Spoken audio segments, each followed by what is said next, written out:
Yo guy, welcome to my first impressions video on Path of Exile Crucible League. In this video, I just wanted to go over my initial thoughts of what I thought of the league reveal. I'm gonna go over the things that I'm kind of worried about, but things that I'm excited about as well. Without further ado, here we go.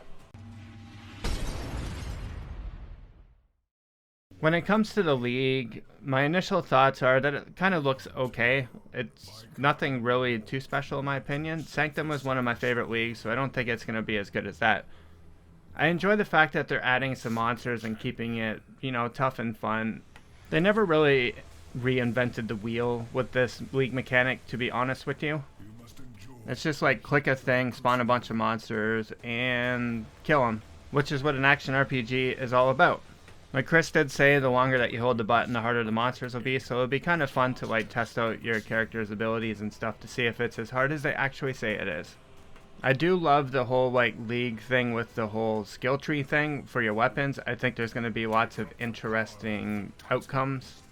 I'm planning on doing a Mjolnir build, so it's going to be interesting to see what type of stats or mods or nodes or whatever that are going to come on Mjolnir, like if it's based around physical attacks or like magic attacks and stuff, since it's kind of like used for a combination of both. I am kind of hoping with like your rare weapons or just your normal weapons that you pick off the ground, they're mentioning that you can get a node where this item sells for currency. Hopefully that's kind of common, maybe not so much in the divine range, but like in the chaos range and stuff, because one thing I fear with this league is a lack of rewards. So even if you can just get like a stack of alchemies or a stack of chaos orbs or something every once in a while from those weapons, so if you just want to do the crucible to try to get the currency from the weapons, to sell the weapons to the vendor and then keep doing it, you have that option as well, instead of just going for like the big crazy, this weapon is absolutely amazing thing. All in all, for the league reveal, it looks like it's going to be a decent league. It's not going to be anything special. It's definitely not going to be like Talisman or Wake of Calandra or anything, but I think it's just going to be a decent mediocre league, if that makes sense. When it comes to the Abyss rework, I'm glad they're like looking at it. I was kind of bummed because I was kind of hoping it would be like the same as the Abysses in Delve, where it's like you click on the thing and like a bunch of craters come out of the ground around it and then you just kill stuff. You don't really have to chase anything in there. But the fact that you still have to chase the Abyss stuff, chances are it's going to go the other way in the map, and I'm just going to be like, I just want to go forward in the map, so I'll just keep going that way. That's kind of how I've always treated Abyss. I briefly went over like the uniques and read them and seen what they did. The belt looks interesting, where now there's like, they can roll from 50% to 100%, so I think the 100% ones are going to sell pretty decently. I don't know if it will be like a chase thing, but it'll definitely be good. And then the Abyssal Deaths always containing a boss is kind of neat. I actually, like when I played Delve before, or like just spec'd into the Delve nodes, I didn't even care if there was a boss in there. They're usually pretty densely packed, and you can get the level of the monsters a lot higher in there, so I always ran them anyway. All in all, if you're an Abyss guy, you'll probably enjoy the changes. I probably will try them out, check them out. Maybe I'll end up liking it better. Who knows? When it came to the breach changes, I kind of like what they did. They made the splinters more rare. They got rid of all the tiers of the breach stones except for the flawless ones, and then just the regular ones. I think that was long overdue.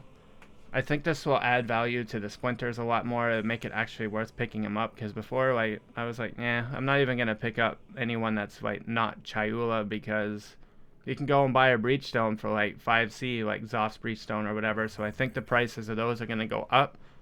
So for the breach farmers, this is going to be good.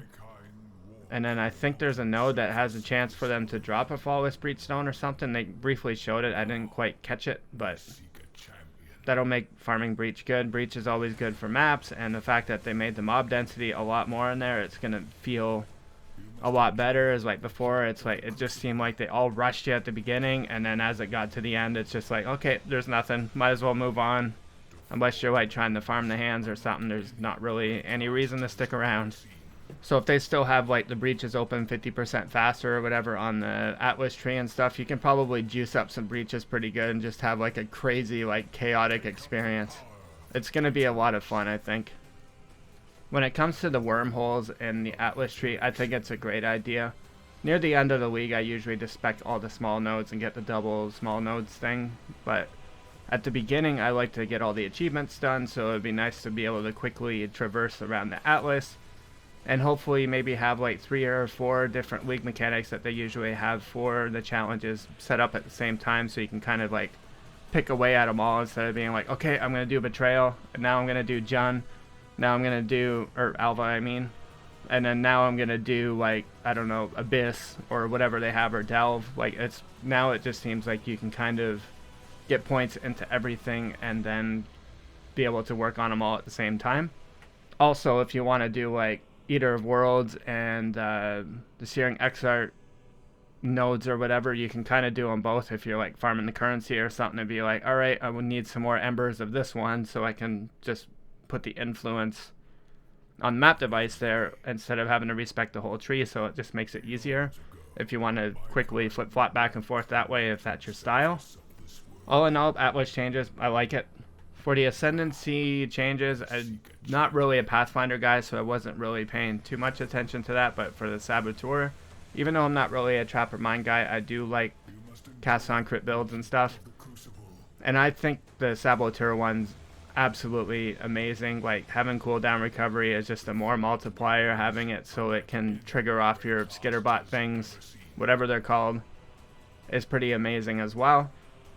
It's going to add a whole ton of damage to cast on crit builds if they go the Saboteur way. It's not the only way you can do it, but having the cooldown recovery and stuff, and if you stack it, you can get like probably every like second and a half now with like Neon or a Cost Breeze or something to trigger spells, which is pretty crazy. It like pretty much doubles the damage of cast on crit builds and whatnot.